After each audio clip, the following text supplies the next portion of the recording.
nós queremos só relembrar 3 pontos que foram trazidos anteriormente para a gente dar sequência. Dan tema, mohon maaf Bapak Ibu, tapi tema kita ini dia terikat ya, dia terikat satu sama lain. Dan hari ini kita akan lihat bagaimana Yesus buat untuk menyelesaikan atau mengembalikan kita ke dalam rencana Tuhan. Tapi sebelum itu beliau mau menegaskan 3 poin dari pembahasan sebelumnya. Silahkan, Isso. pode continuar. O primeiro ponto, né, é que o homem, Deus criou o homem com um propósito, não é? Gênesis 1:26, né, tá aí no slide, acho que você pode seguir, Manuel. É só uma Dan revisão mesmo. perfeito. Dan poin pertama yang perlu kita teringat kembali atau mengingatkan diri adalah bahwa manusia diciptakan oleh Allah dengan satu tujuan seperti yang tertulis di Kejadian pasal 1 ayat 20 yang Tuhan bicara, marilah kita ciptakan manusia serupa dengan kita. Ou seja, o homem não é fruto do acaso, o homem é fruto de um propósito.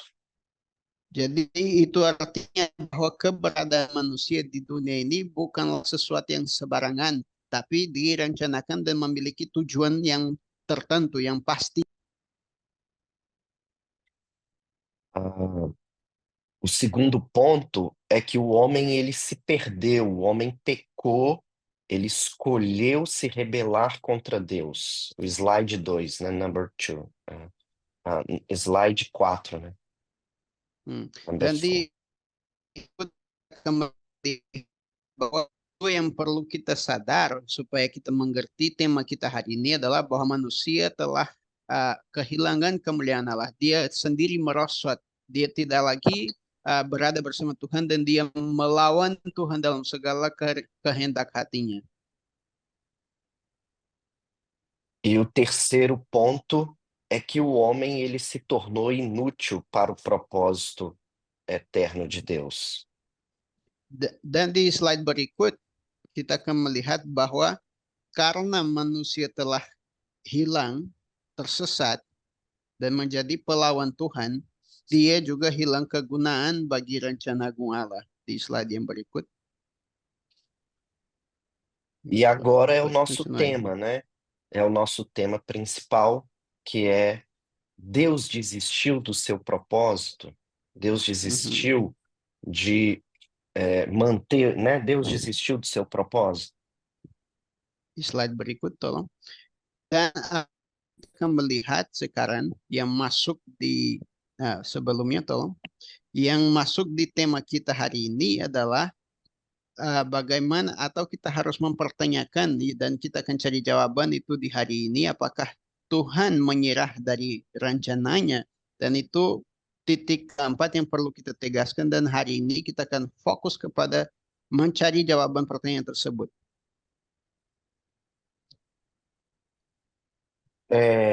Então vamos responder essa pergunta, né? Não, Deus, ele não desistiu do seu propósito, ele nunca desistiu do seu propósito. O escritor de Hebreus, ele registra que, por isso Deus, quando quis mostrar mais firmemente aos herdeiros da promessa a imutabilidade do seu propósito, se interpôs com juramento.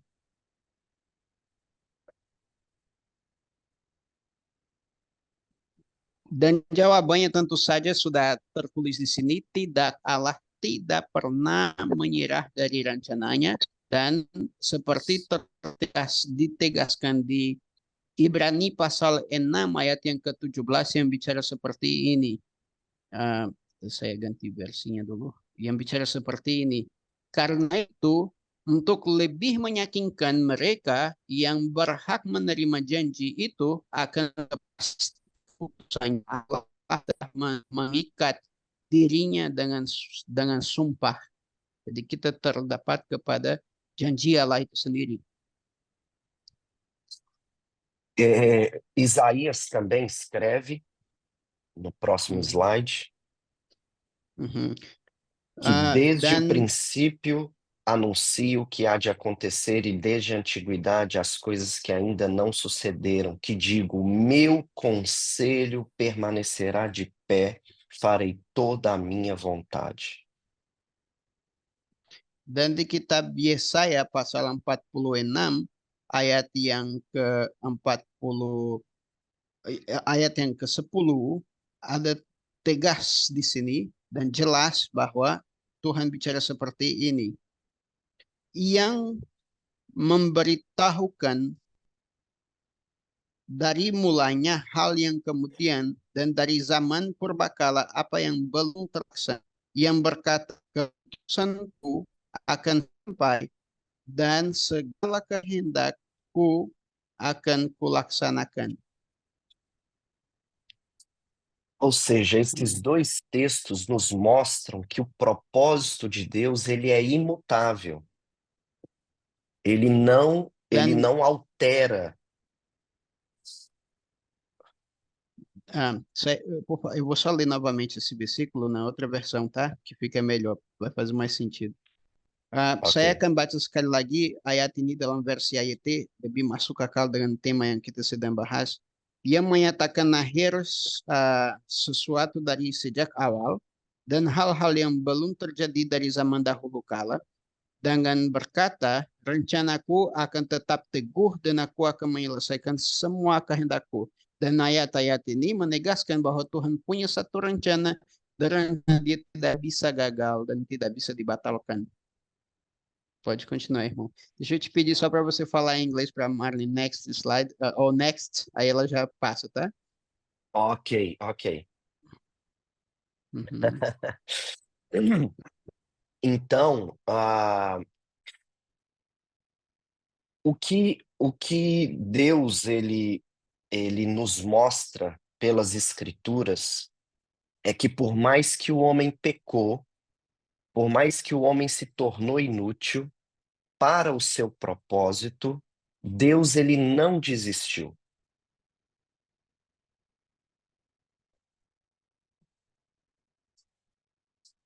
Yang pertama yang kita perlu sadar terkait rencana agung Allah ini adalah bahwa walaupun manusia menyesatkan diri, hancur, dan menjadi tidak berguna, itu tidak mempengaruhi rencana yang Tuhan memiliki di dalam hatinya sejak sebelum dunia diciptakan dan dia tetap setia kepada rencananya. Então, nós percebemos que se Deus não desistiu, a pergunta que fica é: então como ele pretende realizar o seu propósito? Dan sekali manusia telah berdosa dan Tuhan juga tidak pernah menyerah dari rencananya, kita harus bertanya diri seperti ini. Jadi apakah yang Allah akan lakukan untuk menggenapi rencananya yang kekal atau rencana agungnya? Então, é, ah, ah, pede ela para só voltar o slide. Tolong Ibu hanya kembali satu slide saja. Nesse texto de Isaías, é um texto muito usado para os apelos missionários, né? E nesse contexto, Isaías ele contempla a Deus e ele ouve uma voz, né? A quem enviarei? Quem há de ir por nós? É a Trindade, em Mhm. alguma medida, é, dialogando e dizendo quem há de ir por nós. Embora Mhm. Isaías ele se apresenta ao Senhor e diz: Eis-me aqui, envia-me a mim. Na Mhm. eternidade aconteceu esse cenário. Quem há de ir por Mhm. nós?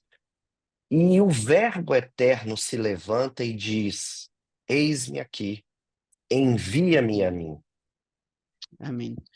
Jadi kita lihat dengan jelas di Yesaya pasal 6 ayat 8 yang bicara setelah itu, aku mendengar suara Tuhan berfirman, siapa yang akan kuutus, siapa yang mau pergi untuk kami. Lalu aku jawab, ini aku, utuslah aku.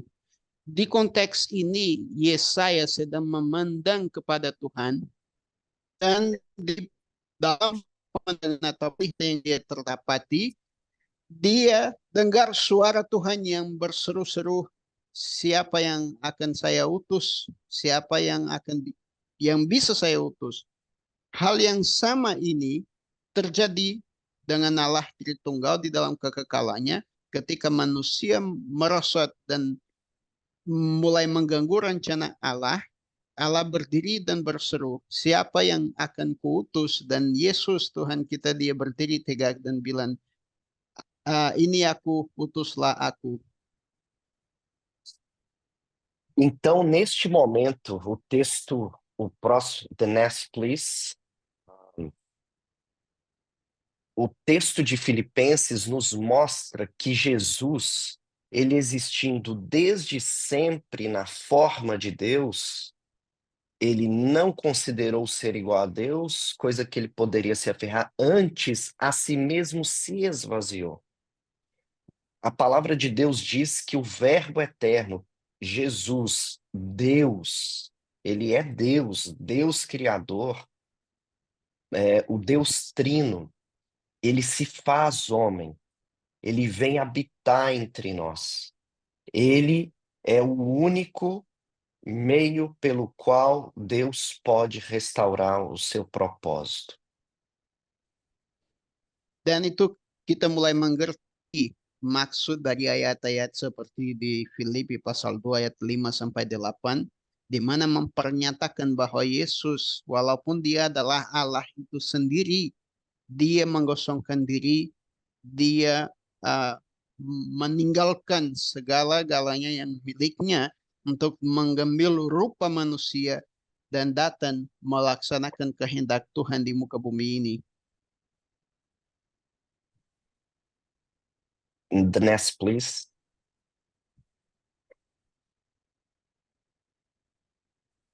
Então, como eu tinha dito, né, Jesus é o único meio pelo qual Deus pode restaurar o seu propósito. E o texto de 1 Coríntios, capítulo 15, 45, e aí você pode ler, Manuel, para eles, vai dizer isso, né? Que o pecado, ele entrou por um homem, né? Pois o primeiro homem, Adão, foi alma vivente. O último Adão, porém, é espírito vivificante. Então, Adão, um homem natural que se perdeu, veio Jesus para gerar uma nova raça. Jadi kita mulai mengerti bahwa Yesuslah satu-satunya jawaban untuk rencana agung Allah, dan hanya melalui Dia segala sesuatu bisa digenapi dan dipulihkan kembali, sama seperti tertulis di 1 Korintus 15 dari ayat 45 sampai 48 yang berbunyi seperti ini. Seperti yang tertulis, manusia pertama Adam menjadi jiwa yang hidup, yang Adam yang terakhir menjadi roh yang memberi hidup. Namun demikian, yang rohani bukanlah yang pertama. Yang pertama adalah yang jasmani. Setelah itu barulah yang rohani. Manusia pertama berasal dari bumi, yaitu dari debu. Kedua berasal dari surga. Sama seperti yang berasal dari debu tanah, demikian pula mereka yang berasal dari debu tanah, dan sama seperti yang surgawi, demikian pula mereka yang surgawi. Dan ini menunjukkan bahwa ada kebutuhan Kristus yang ilahi, yang rohani. Dia dijadikan manusia dan ambil rupa manusia supaya melalui pengorbanannya kita dijadikan rohani kembali. Pode continuar, irmão. Então, quando Jesus vem, ele vem mostrar a glória de Deus aos homens, ele vem manifestar quem Deus é. O homem, por longos e longos e longos séculos, gerações e gerações, acreditou em uma mentira de que Deus era mau, de que Deus era egoísta, de que Deus só queria glória para ele, de que Deus queria subjugar a raça humana. Quando Jesus vem, o texto bíblico diz que ele, o Verbo se fez carne e habitou entre nós, cheio de graça e de verdade, ou seja, a verdade sobre Deus estava em Jesus. Então, o homem pôde ver quem era Deus de fato na encarnação de Jesus. Uhum. Dá para você pegar Jadi, o contexto, né? dá, dá sim, dá sim. Vou pegar aqui. Mas dá Ok. sim, é porque é conhecido o tema, né?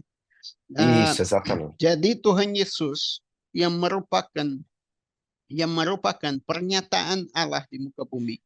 Dia dijadikan manusia. Dia meninggalkan, aí você falou e eu perdi aqui. Repete para mim, por favor. Na verdade, Ma, Deus, ele, hum, como um Deus invisível, né? O homem sempre acreditou uhum. na verdade, pega assim, ó, o homem sempre Ok, acreditou ok. em uma mentira de Satanás, de que Deus era mau, Uhum. de que Deus era egoísta, de que queria só a glória para ele. Quando Ok, segura Jesus, aí, segura aí, ok, segura aí. Jadi, pertama hal yang beliau sudah sampaikan di sini bahwa sebelum Kristus, semua manusia selalu punya pandangan yang keliru dan salah terhadap Allah. Pertama-tama manusia yang berdosa dan pemberontak pikir bahwa Tuhan itu egois, Tuhan itu jahat, Tuhan tidak mengasihi manusia. Namun ketika Kristus dia mempernyatakan sosok ilahi yang tidak pernah dilihat sebelumnya, yang tidak pernah dikenal manusia. Dia mewahyukan kemuliaan Allah. então quando Jesus vem, ele mostra a glória do Pai, ele se Mhm, manifesta. O texto de João diz que o Verbo se fez carne, habitou entre nós, cheio de graça e de verdade, e vimos a sua glória, glória como do unigênito do Pai. Ou seja, a verdade sobre Deus real mhm, foi demonstrada na pessoa de Jesus. mhm. Dan kami bisa ringkaskan bahwa semua kebenaran tentang Allah dipernyatakan melalui Kristus Yesus seperti yang difirmankan di Yohanes pasal 1 dari ayat 1 sampai 4 yang bilang pada mulanya adalah firman dan firman itu bersama-sama dengan Allah. Firman itu adalah Allah dan firman itu telah bersama-sama dengan Allah sejak semula dan segala sesuatu yang diciptakan melalui Dia tanpa Dia segala sesuatu yang sudah ada ini tidak mungkin bisa ada. Di dalam Dia ada hidup dan hidup itu terang manusia. Dan di sini bicara juga bahwa Dia datang tinggal bersama kita ya. Dia datang di bahasa asli bilang berkemah bersama kita dan demi tujuan untuk mempernyatakan kemuliaan Allah seperti yang disebutkan.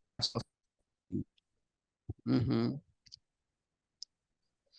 É, e algo que é importante entendermos sobre a vida de Jesus, muito importante, é que com Adão, o pecado de Adão foi querer fazer sua própria vontade, querer ser o seu próprio Deus. Traduz aí que vai ser melhor. Dan sesuatu yang menarik untuk kita teringat juga adalah bahwa dosa Adam pertama-tama muncul ketika dia mau menjadi terpisah dari Tuhan atau independen, dia mau merdeka dan dengan pernyataan bahwa dia mau hidup tanpa Tuhan, mau hidup demi diri sendiri, dia mau menjadikan dirinya sendiri sebagai Tuhan. Ao contrário de Adão, Jesus veio para fazer somente a vontade do Pai. Dan Adam hendak melakukan kehendak diri sendiri. Sedemikian atau sebaliknya, Yesus justru mengosongkan diri, dia yang Allah menjadi manusia, dan dia yang seharusnya memerintah, dia datang untuk menggenapi segala kehendak Allah. Não é que Jesus ele veio fazer a vontade do Pai, também. Ele veio fazer somente a vontade do Pai. Dan perlu kita sadari bahwa bukan Yesus datang untuk melakukan kehendak Allah juga, tapi sebenarnya artinya bahwa dia datang untuk melakukan kehendak Allah saja. Sangat perlu kita sadari itu bahwa dia hanya melakukan kehendak Allah saja. O texto de Hebreus, só para os irmãos tomarem nota, né? Hebreus capítulo 10, versículo 7 e até o 9 vai falar desse contexto, só para os irmãos anotarem aí se Uhum. quiserem. Uhum. Hebreus o quê? Hebreus 9. Hebreus capítulo 10, 7 ao 9. Mhm. Dan apabila Bapak Ibu mau mengambil catatan, ayat yang bicara lebih jelas mengenai hal ini ada di Ibrani pasal 10 dari ayat 7 sampai 9. Do 7 ao 9. Isso. Mas é só para tomar nota, né? Não precisa ler. Mhm. Aha. Hanya sebagai satu sitiran untuk dicatat. Ah, ou seja, a vida de Jesus foi irrepreensível. Jesus teve uma vida santa, uma vida sem pecado, embora foi tentado em todas as coisas, como diz a palavra. Maka itu berarti kenapa Yesus hidup tanpa berdosa, dia hidup tanpa kecacatan atau kesilapan apapun, dia hidup yang sempurna karena dia hidup dalam melaksanakan kehendak Allah. E é importante porque esse aspecto da vida de Jesus é que vai ser primordial para a morte dele e para a ressurreição. Dan sangat penting kita sadar bahwa justru karena kehidupan Yesus ini yang tidak pernah berdosa walaupun dia dicoba dalam segala sesuatu, yang akan menjadi aspek terpenting bagi kematiannya dan juga bagi kebangkitannya. Porque se Jesus houvesse pecado, primeiro, a morte dele não seria uma morte para nos justificar. Seria uma morte justa, uma vez que ele teria cometido pecado. Ele não poderia mais morrer em nosso lugar. Mhm. Dan kenapa itu sangat penting untuk kita memahami dan dampaknya sangat besar bagi kematian dan kehidupan Tuhan Yesus? Karena apabila dia berdosa sedikit pun, kematian dia sudah tidak berguna bagi kita untuk menjadi penebusan bagi dosa kita. Justru dia akan tetap mati demi dosanya. Tapi puji syukur Tuhan dia tidak pernah berdosa. Mhm. E se ele tivesse pecado, ele não conseguiria ressuscitar, Dan satu porque o salário do mhm. pecado é a morte. Dan satu detail yang menarik adalah apabila Yesus berdosa sedikit pun, kebangkitan tidak bisa dijadikan kenyataan karena upah dari dosa adalah maut. Então Jesus ele vem, é tentado à semelhança de Adão e a nossa semelhança, mas sem pecado, e Maka caminha Yesus, para o, sorry, pode. e caminha para o Continue. momento em que ele poderá trazer de volta, cumprindo a promessa de Deus de trazer de volta a sua família através da sua morte, da sua ressurreição, da sua glorificação, da sua vinda. Maka, você vai ter que repetir para mim o início aí que eu acabei perdendo.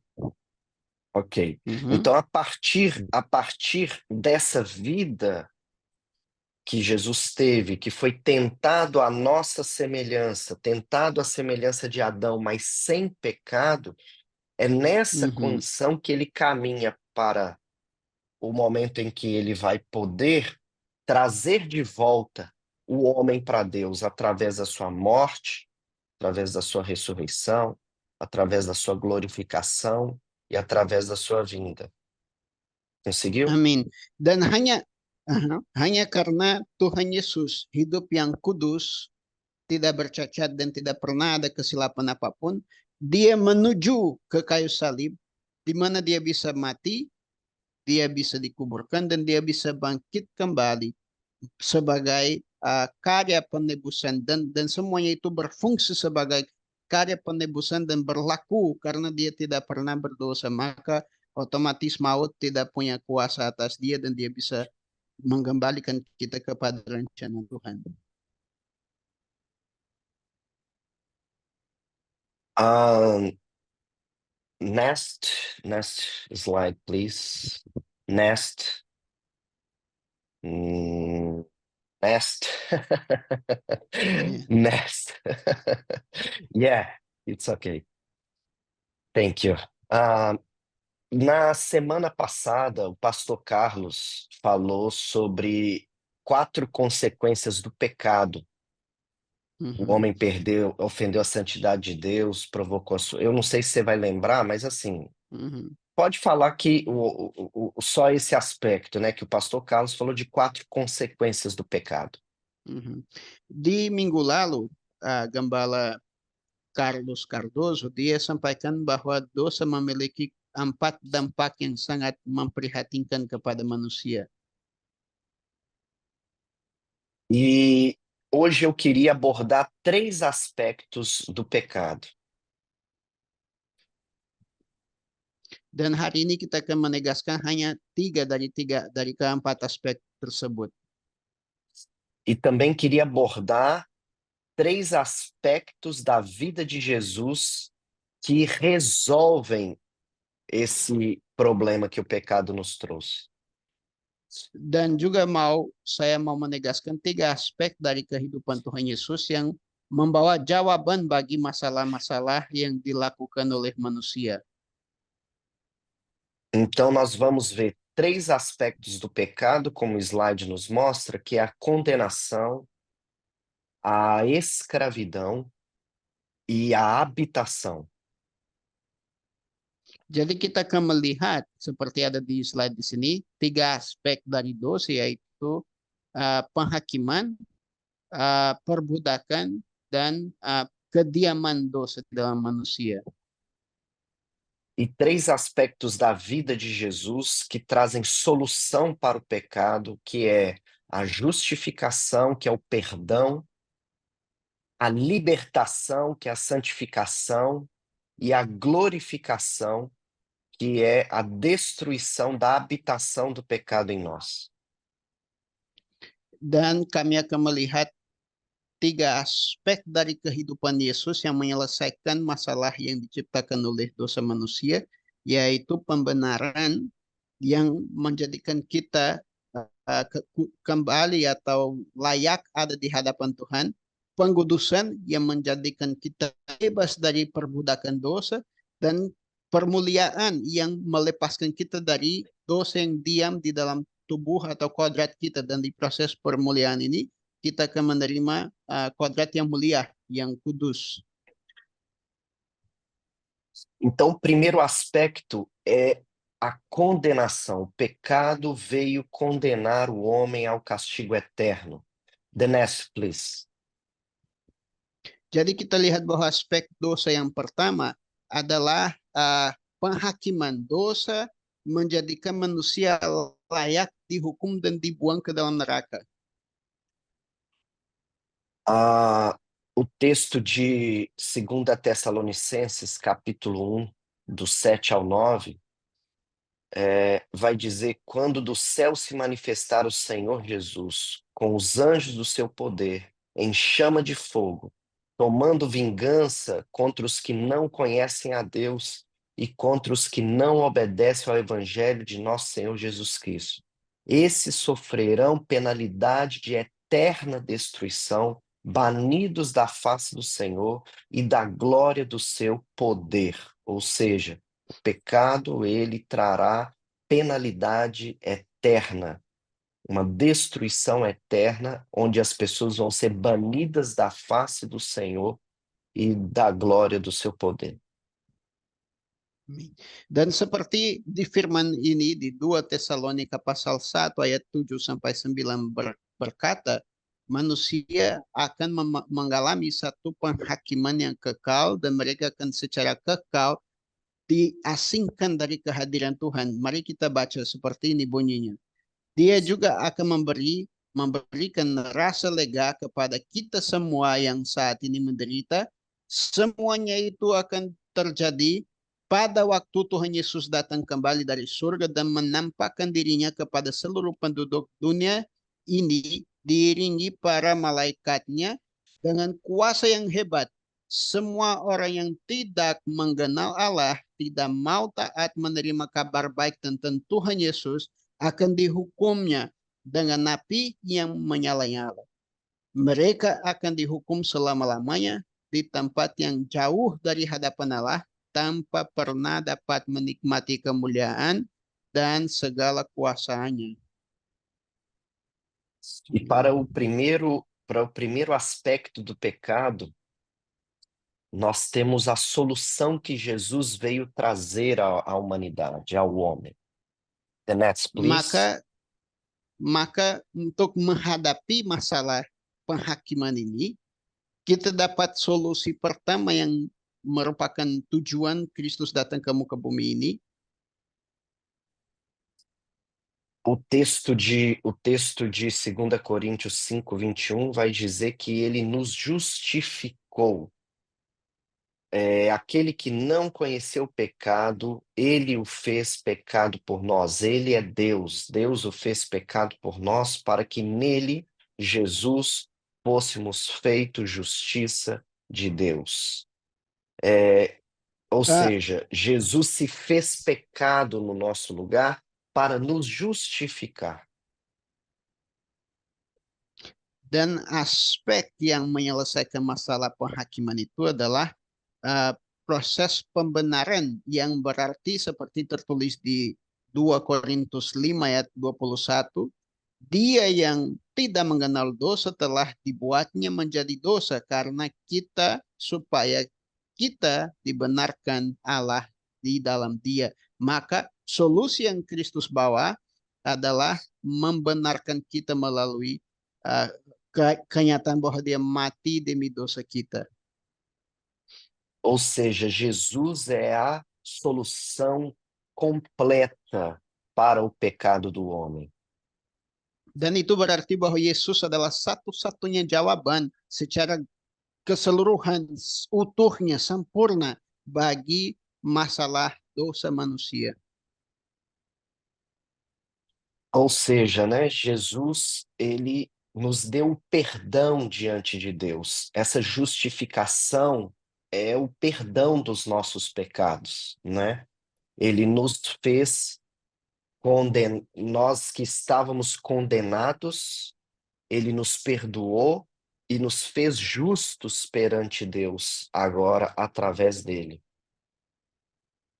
Dan hal ini berarti bahwa melalui proses pembenaran yang Kristus adakan bagi kita, dia membawa kepada hidup kita pengampunan, dan melalui pengampunan yang kita terima dari Tuhan Yesus Kristus, kita dipernyatakan orang benar di hadapan Allah. Hanya melalui pengampunan yang dia telah sediakan, maka kita dapat hidup bersama-sama dengan Allah sebagai orang yang benar di hadapannya. Normalmente, quando isso acontece conosco, nós somos justificados diante de Deus, nós chamamos isso que Deus nos salvou. Pada umumnya ketika kita sadar dan percaya penuh kepada karya Yesus sebagai karya yang menebus dosa kita, kita justru pakai kata keselamatan. Kita biasanya bilang, saya telah diselamatkan. Itu yang artinya sebenarnya, saya telah diampuni dan dibenarkan untuk ada di hadapan Tuhan. Mas nós vamos perceber nos demais aspectos de que Deus não apenas nos salvou, como Ele está nos salvando. A salvação não é um aspecto passado, mas é algo presente e futuro, é algo contínuo, é algo agora também. Akan tetapi melalui firman Tuhan kita juga akan menyadari bahwa keselamatan itu memiliki satu proses. Dia telah terjadi di masa lalu, dia sedang terjadi dan dia akan terjadi secara seutuhnya. Karena keselamatan itu satu proses yang terdiri dari 3 tahap ini dan kita tidak bisa berhenti, harus berlangsung hingga tiba di akhirnya. Então Jesus, ele tem uma vida ele se esvazia. Vamos retomar aqui para gente se situar, né, nessa linha do tempo. Jesus está na criação, formando o homem, desejando uma família junto ao Pai. Mari kita kembali membayangkan bersama di sini proses garis kejadian ini. Allah dengan Yesus di kekekalannya, dia sedang menginginkan sebuah keluarga yang serupa dengan dia dan mereka menjadikan manusia. Ele vê o homem pecando, se rebelando contra Deus. Ketika di dalam proses ini Tuhan menciptakan manusia berdosa dan menjadi pemberontak terhadap Allah. E ele se entrega desde a eternidade para vir e resgatar o homem. Tuhan Yesus berdiri tegak dan dia menyerahkan dirinya sebelum dunia dijadikan untuk datang, mati, dan menyelamatkan manusia. Quando ele se esvazia, ele vive uma vida santa, uma vida perfeita, uma vida entregue a Deus, fazendo a vontade do Pai, unicamente a vontade do Pai, realizando uma obra para o Pai, e caminha Mhm, para a cruz, para o mhm, momento em que ele precisa salvar o homem. mhm. Dan ketika dia datang untuk menyelamatkan manusia, dia menggosongkan diri dari keilahiannya, dia hidup sebagai manusia yang dapat dicobai, yang mengalami segala macam percobaan, tapi dia hidup kudus, tanpa bernoda, tanpa kesalahan apapun, tanpa kekeliruan apapun, dan dia menuju ke puncak di mana menyanyikan karya penebusannya kepada manusia, yaitu di kayu salib. E a morte de Jesus, então, ele morre no nosso lugar. Ele se, ele se faz pecado por nós. Dan ketika dia tiba di puncak kayu salib, dia mengambil hutang dosa kita dan dia mati demi kita seakan-akan dia yang telah berdosa. E nós que antes estávamos condenados pelos nossos próprios pecados, agora recebemos dele o perdão, a justificação. Dan kita yang tadinya berdosa, tidak berguna dan merosot melalui karya penebusan Yesus Kristus di kayu salib, kita menerima daripadanya pengampunan dosa yang menjadikan kita orang benar di mata Allah. Agora, quando o homem peca, o homem não apenas ele é condenado ao castigo eterno, como ele passa a ser escravo do pecado. Tapi satu aspek yang juga kita perlu tegaskan adalah ketika manusia dia berdosa, dia bukan hanya menjadi layak dihukum dan dibinasakan, tapi dia juga menjadi budak dosa. The next, please. Ou seja, o aspecto é que é o aspecto da escravidão, o segundo aspecto, né? E Jesus é que disse e afirmou em João capítulo 8, 34, que todo que comete pecado é escravo do pecado. Dan aspek berikut dari dampak dosa di hidup kita yang kita tadi sudah bicara adalah bahwa manusia menjadi budak dosa. Dan hal ini bukan saya yang katakan, tapi Yesus sendiri di kitab Yohanes pasal 8 ayat 34 yang bicara, Yesus menjawab mereka, sesungguhnya aku berkata kepadamu, setiap orang yang berbuat dosa adalah hamba dosa atau budak dosa. Ou seja, em qualquer lugar do mundo, toda a humanidade, ela é escrava do pecado, ela está sobre o jugo do pecado. Itu berarti bahwa dimanapun di muka bumi, seluruh manusia, entah besar, kecil, muda, tua, dia adalah orang berdosa karena dia budak dari dosa. O homem, ele pode tentar, ele pode querer ser, vamos dizer assim, aos olhos humanos, uma pessoa melhor, mas ele é escravo do pecado, ele não consegue agradar a Deus. Ele se perdeu, Dan man, ele se extraviou. pardon. Dan manusia itu harus sadar bahwa melalui perbuatan diri sendiri, ketekunan diri sendiri, sehebat-hebat mereka, tidak ada satu karya pun manusia yang bisa menyelamatkan dirinya atau menjadikan benarnya di mata Tuhan. Karena dia telah merosot, dia telah menyesatkan diri, dan tidak berguna bagi Tuhan. Maka semua perbuatan manusia itu pun tidak berguna bagi Tuhan. Vamos lembrar do texto, né, de Romanos, capítulo 3, versículo 12, que todos pecaram e juntamente se fizeram inúteis. Não tem como, não há quem faça o bem, não há nenhum sequer. Dan kita bisa teringat dengan Roma pasal 3 ayat 12 yang bahwa semua orang telah menyimpan, mereka bersama-sama telah menjadi keji atau tidak berguna. Tidak ada yang berbuat baik, bahkan seorang pun tidak.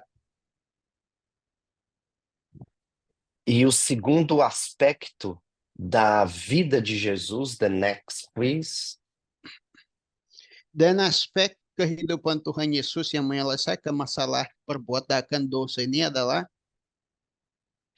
é, é a libertação. Processo esse também que a Bíblia chama de santificação como um aspecto presente da salvação. adalah proses kemerdekaan atau pembebasan manusia dari dosa yang proses tersebut kita panggil di dalam kajian teologi sebagai pengkudusan atau dalam kajian Alkitab sebagai pengkudusan.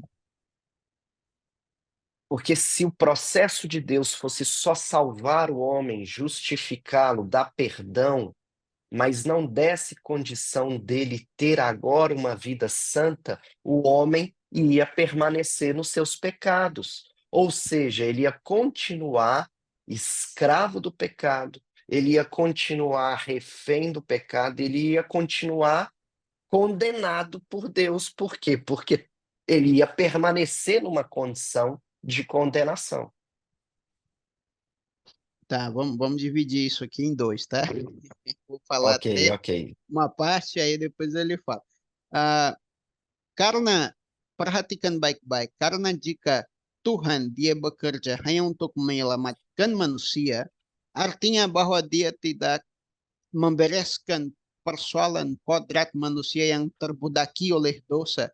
Maka dengan mengampuni dan menerima manusia kembali, itu artinya bahwa Tuhan tetap menerima manusia dalam keadaan berdosa. Oleh karena itu, dia bukan hanya mengampuni, tapi dia juga memproses manusia untuk menjadikan manusia sama seperti dirinya, yaitu kudus. Eu consegui pegar tudo, irmão. Pode continuar. Conseguiu? Ok. Consegui. Ou seja, o texto de Gálatas, capítulo 2, versículo 20, diz: Já não sou eu quem vive, mas Cristo vive em mim, e este viver que agora tenho na carne, vivo pela fé no Filho de Deus. E aí, Mhm. óbvio que o texto segue, mas até aí tá bom. Dan sama seperti dipernyatakan, kita bisa definisikan kekudusan seperti yang dipernyatakan di dalam Galatia 2 ayat 20 yang bilang, Aku sudah disalibkan dengan Kristus, bukan lagi aku yang hidup, melainkan Kristus yang hidup dalam aku. Hidup yang sekarang ini kuhidupi adalah dalam daging adalah hidup oleh iman dalam anak Allah yang mengasihi aku dan telah memberikan dirinya untuk aku. Amin. Amém. O texto também de. Aqui eu só quero fazer uma observação, Manuel, porque assim, no primeiro aspecto da justificação tem a ver com a morte de Jesus. Fala assim.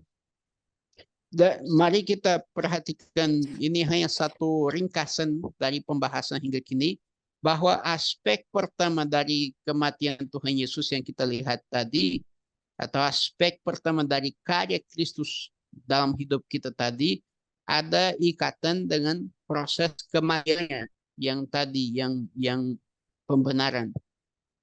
Ou seja, Jesus morreu para nos perdoar, para nos justificar, para fazer justiça para Deus.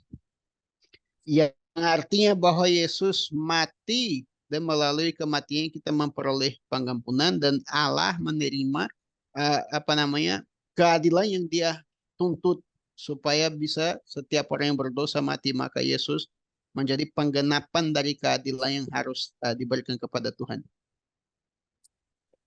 Agora, o aspecto da vida santa, o aspecto de nos dar uma nova vida, isso é possível através da ressurreição de Jesus. Tapi sekarang kita lihat bahwa dari sosok kehidupan Tuhan Yesus yang kudus, yang tidak pernah berdosa, perdão, aí que ele viveu santo é o quê?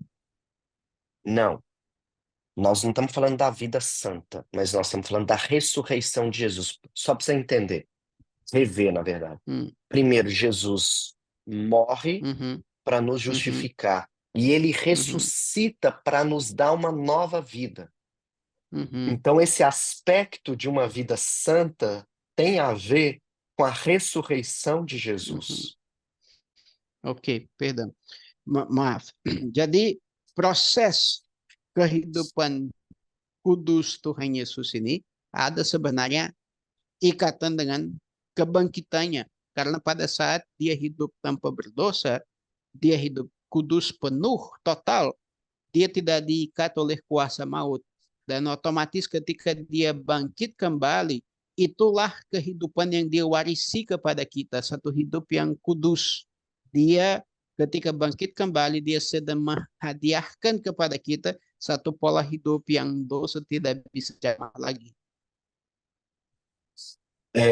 Eu vou pedir para você ler o, o, o texto de Romanos, capítulo 6, Uhum. Versículo. versículo 4. Aha. Jadi mari kita baca supaya kita mengerti lebih baik. Ini Roma pasal 6 ayat 4 yang bicara seperti ini. Karena itu kita dikubur bersama-sama dengan dia melalui baptis dalam kematiannya, supaya sama seperti Yesus dibangkitkan dari antara orang mati melalui kemuliaan Bapa, kita juga beroleh hidup dalam kehidupannya yang baru. Lê até o 9. Sebab jika kita telah dipersatukan dengan dia dalam keserupaan kematiannya, kita pasti juga akan ada dalam keserupaan kebangkitannya. Kita tahu bahwa manusia lama kita disalibkan dengan dia dan di tubuh dosa dan tubuh dosa dilenyapkan bersama-sama sehingga kita tidak akan menjadi hamba-hamba dosa. Karena siapa yang sudah mati, ia sudah dibebaskan dari dosa. Sekarang jika kita telah mati bersama Kristus, kita percaya bahwa kita juga akan hidup bersama dengannya. Kita tahu bahwa Kristus yang telah dibangkitkan dari antara orang mati tidak akan mati lagi. Maut tidak lagi berkuasa di atas dia. Amin. Amém. Você percebe que o texto diz que nós fomos unidos a ele na semelhança da sua morte, também na semelhança da ressurreição para uma novidade de vida. Então, o batismo, o momento em que recebemos o perdão dos nossos pecados, está vinculado com a morte de Jesus. Fomos sepultados. E quando Uhum, ressurgimos, ressurgimos na semelhança da sua ressurreição para uma nova vida. mhm. Dan Anda bisa menyadari di sini melalui teks firman Tuhan yang kita sudah baca itu bahwa sama seperti ketika kita dibaptiskan, kita sedang mengambil bagian dalam maut Tuhan Yesus dan ketika kita bangkit kembali, kita sedang mengambil bagian dalam kehidupan yang baru yang Tuhan ciptakan bagi kita dan Dia sediakan kepada kami untuk menjadi pola hidup kami dari sekarang ini, hidup yang baru dalam kekudusan penuh. Amém? Amin. É, o terceiro aspecto do pecado, the next, please. Dan kami akan lihat bahwa ada dampak ketiga dari dosa di dalam hidup kita. É a habitação do pecado. Ou seja, Dan o itu satu, pecado, itu satu dampak yang kita bisa sebutkan sebagai kediaman dosa, yang artinya bahwa dosa menjadi satu penghuni di dalam diri kita melalui kodrat yang merosot itu. Mhm. ou seja, o pecado ele trouxe condenação, ele trouxe escravidão, mas ele também passou a habitar no homem, habitar na sua carne mortal agora. Dan itu berarti bahwa dosa yang sangat jahat itu membawa penghakiman bagi kita, dia membawa maut kepada kita, dan lebih daripada itu dia menjadi penghuni di dalam kodrat kita. Há uma diferença entre sermos escravos do pecado, vivermos na prática do pecado, e após convertidos, termos uma queda, pecarmos por um tropeço e podemos confessar os nossos pecados, mas nós não somos escravos, nós não vivemos mais na prática do pecado. Sekarang harus Anda sangat memahami dengan baik bahwa ada satu perbedaan antara sebelum kita menerima Yesus, kita adalah budak dosa, dan sesudah kita menerima Tuhan Yesus, kita memiliki pengaruh dari dosa, tapi dosa bukan lagi penghuni di dalam diri kita. Gara-gara pengaruh yang tersisa dari dosa ini, kita bisa ada kesilapan, kita bisa jatuh dalam dosa lagi, tapi dengan mengakui kita diampuni, kita dibebaskan dari hukuman. Kami tidak dihukum lagi, namun kami punya kemungkinan terjatuh di dalam dosa itu karena dampak yang masih tersisa. E por que ainda nós pecamos, mesmo que não é a prática do pecado, é um tropeço, mas por que ainda pecamos? Dan kenapa kita masih berdosa walaupun kita tidak hidup di dalam melaksanakan dosa sebagai pola hidup, tapi kenapa kita masih jatuh? Nós somos tentados, nós lutamos contra o pecado, nós temos que fugir do pecado. E por que isso, sendo que recebemos a habitação de Deus em nós? Mhm. Kita dicobai, kita digodai oleh segala jenis dosa, jatuh terkadang di dalam dosa. Tapi bagaimana bisa hal itu terjadi jika sekarang kita terima kediaman Roh Kudus atau kediaman Allah di dalam kita? Nós vamos perceber que o texto bíblico, ele vai dizer que o pecado ainda habita em nós. Kita akan menyadari bahwa di teks firman Tuhan, di dalam firman Tuhan, menyatakan bahwa dosa masih diam di dalam kita. Ou seja, o texto bíblico diz que o pecado habita em mim, habita em cada um de nós. Romanos 7, 20 e 21 vai afirmar isso. O pecado habita em mim. Maksudnya bahwa firman Tuhan menegaskan dengan jelas bahwa dosa masih diam di dalam saya, masih diam di dalam Anda, di dalam diri kita sendiri seperti tertulis di Roma pasal 7 ayat 20 sampai 24 yang bilang, sekarang jika aku melakukan hal yang tidak kuinginkan, bukan lagi aku yang melakukannya, melainkan dosa yang tinggal dalam aku. Jadi aku menemukan hukum ini bahwa ketika aku mau melakukan yang benar, yang jahat juga ada bersamaku. Eu li o Então, versículo, viu? ok, imagina, vou dar uma ilustração aqui. Imagine uma casa onde essa casa ela pertence ao pecado. Quem é dono dessa casa, ela, vamos dizer assim, é uma casa que pertence ao pecado e que antigamente morava o velho homem. Eu vou tentar te dar uma ilustração, Manuel, que aí você entende e repassa, tá bom? Então, essa casa, o pecado habitava dentro dessa casa o velho homem, que era escravo do pecado. E todos os dias o velho homem obedecia ao pecado. O pecado batia na porta e o velho homem tinha que obedecer. O que aconteceu é que Deus tira o velho homem e coloca um novo homem. E agora esse novo homem não é mais escravo do pecado, mas o pecado está ali batendo na porta, dizendo: você tem que fazer minha vontade. Só que o novo homem agora é um homem livre. Ele não é mais escravo, mas o pecado ainda está ali. Uhum, Então o pecado ele uhum, habita em nós, embora nós fomos libertos do poder do pecado e não da habitação. uhum. Jadi saya akan berikan satu perumpamaan supaya kita bisa lebih mengerti persoalan kediaman dosa di dalam manusia.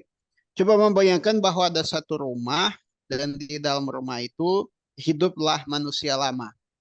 Manusia lama itu dia setiap hari didatangi oleh si dosa. Dan si dosa ini majikannya. Dan si dosa ketuk pintu dan memerintahkan apa saja si manusia lama harus turut karena dia budak dari dosa itu. Dengan waktu Tuhan lepaskan manusia lama itu dan dibuang, lalu taruh manusia baru di dalam rumah itu. Setiap hari si dosa datang, tapi yang dia temukan adalah manusia baru. Dan di situ dia mau membujuk dan mau supaya manusia baru ini diperbudaki oleh dirinya. Tapi manusia baru ini tidak mau karena dia sudah merdeka. Maka manusia baru ada di dalam rumah itu, namun dosa setiap hari datang mencobanya supaya menjadikannya budaknya. Amém. Então, the next, please. Para a habitação do pecado, Jesus, ele vai nos glorificar. Ele vai nos dar um novo corpo. Dan solusi Yesus kepada masalah kediaman dosa di dalam manusia, dosa yang masih ada di lingkungan hati manusia membujuk dia untuk melawan Tuhan. Tuhan Yesus mempersiapkan suatu ketika di mana dia akan memulihkan kita, dan itu di dalam firman Tuhan dibilang sebagai proses permuliaan, di mana Kristus akan memuliakan kita, yang artinya membebaskan kita dari dosa-dosa kita. Ada lagu-lagu ya. Se você puder ler o texto de Filipenses 3, 20 e 21, porque é o texto que fala que ele vai transformar o nosso corpo igual ao corpo da sua glória.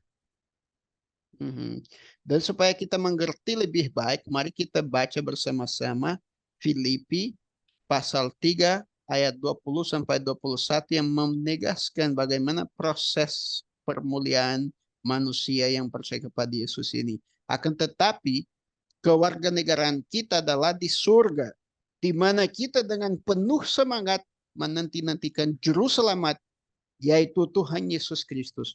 Ia akan mengubah tubuh kehinaan kita menjadi serupa dengan tubuh kemuliaannya.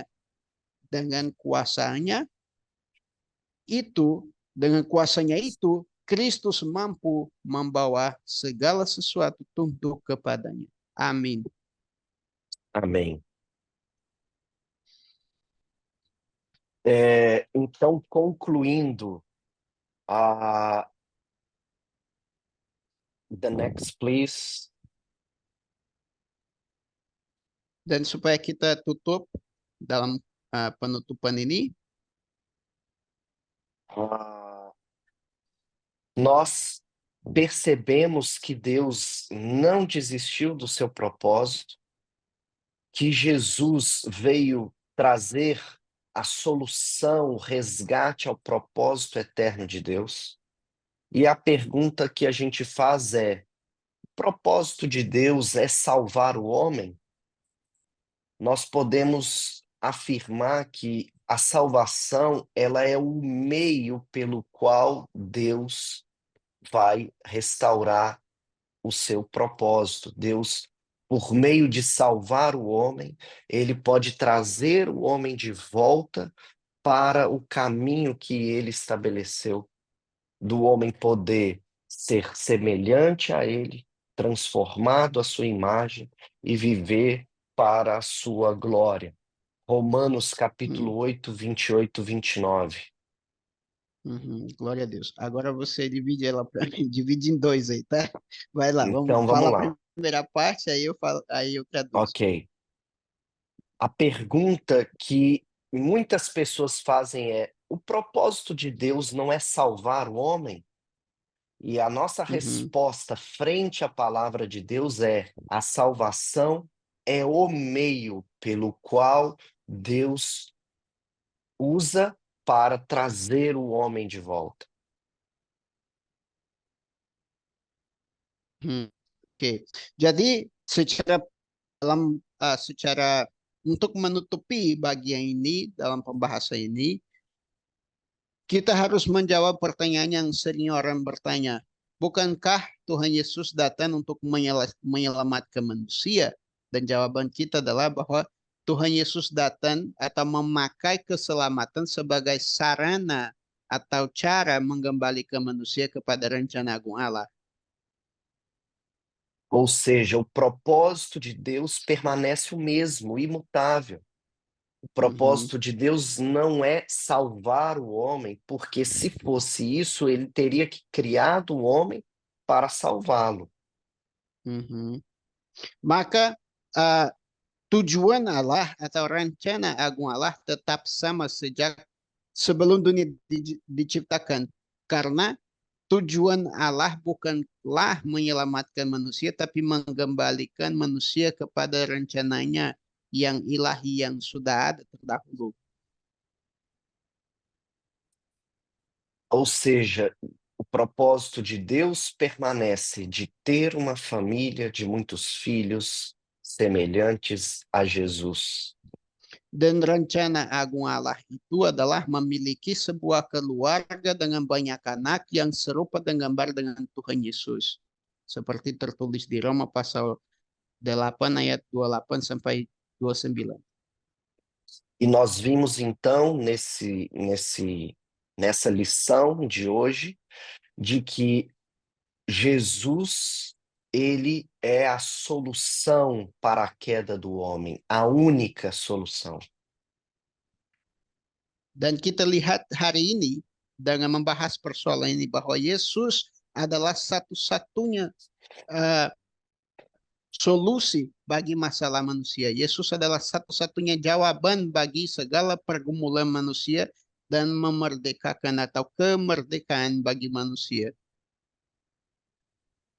De que a sua vida, a sua morte, sua ressurreição, a sua glorificação e a sua vinda, elas são suficientes para trazer o propósito eterno de Deus em sua permanência.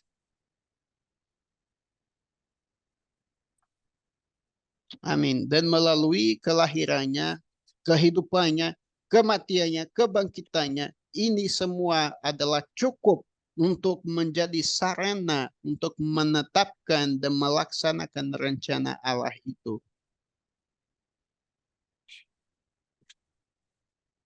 E o meio pelo qual ele faz isso é nos unindo a ele.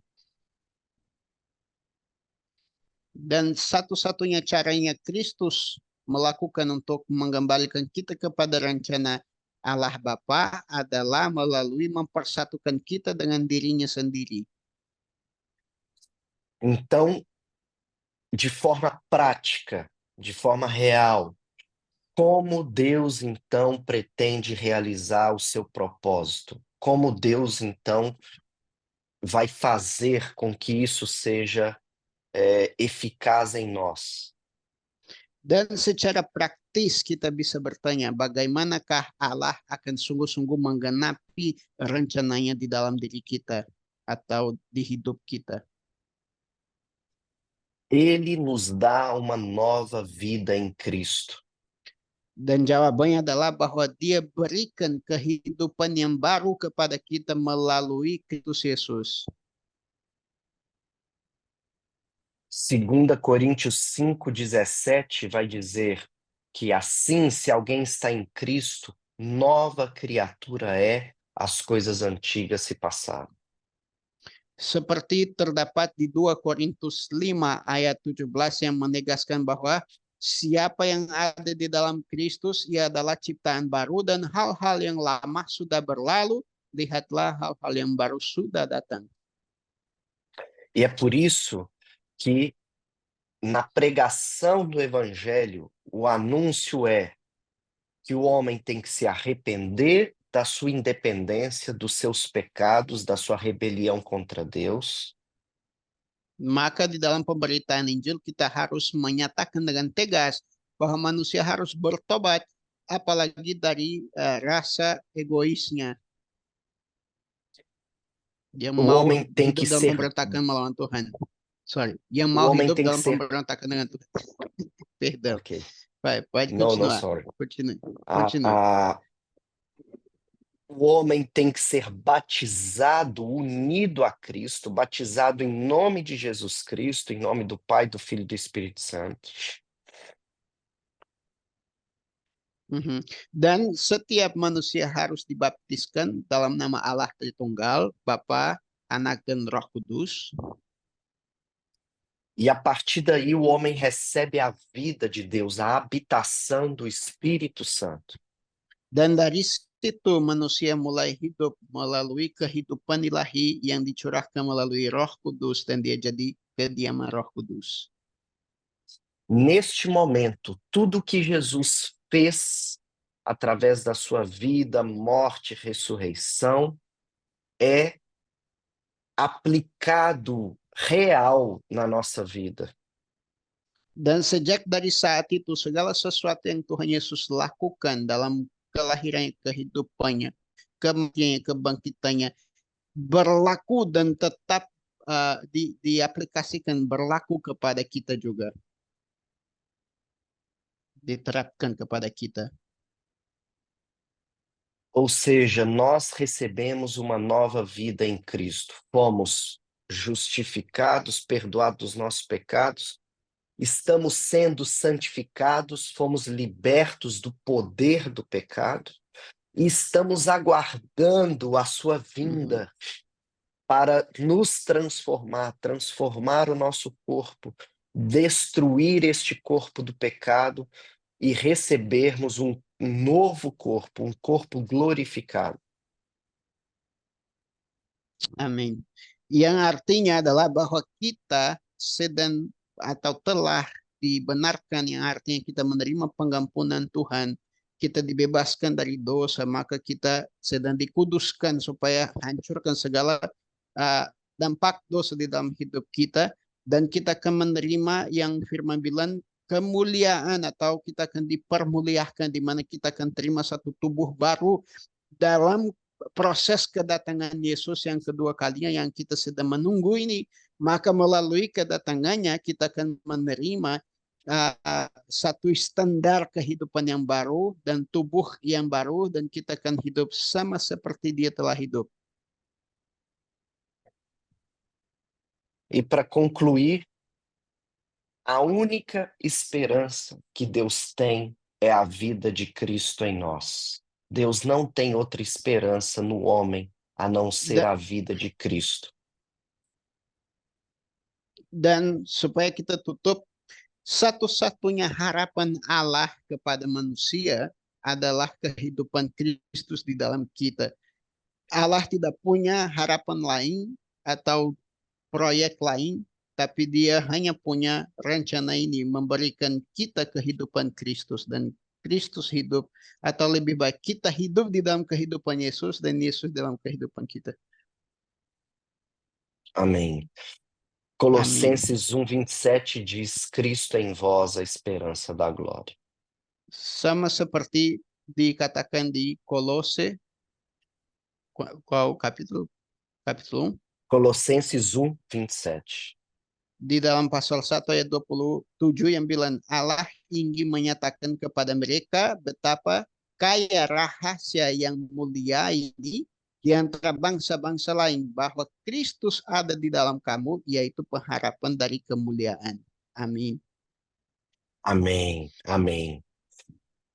Então, Amin. meus amados, the next, the God bless. Iya. No problem, Cloud. It's okay. The last is Aha. God bless you guys.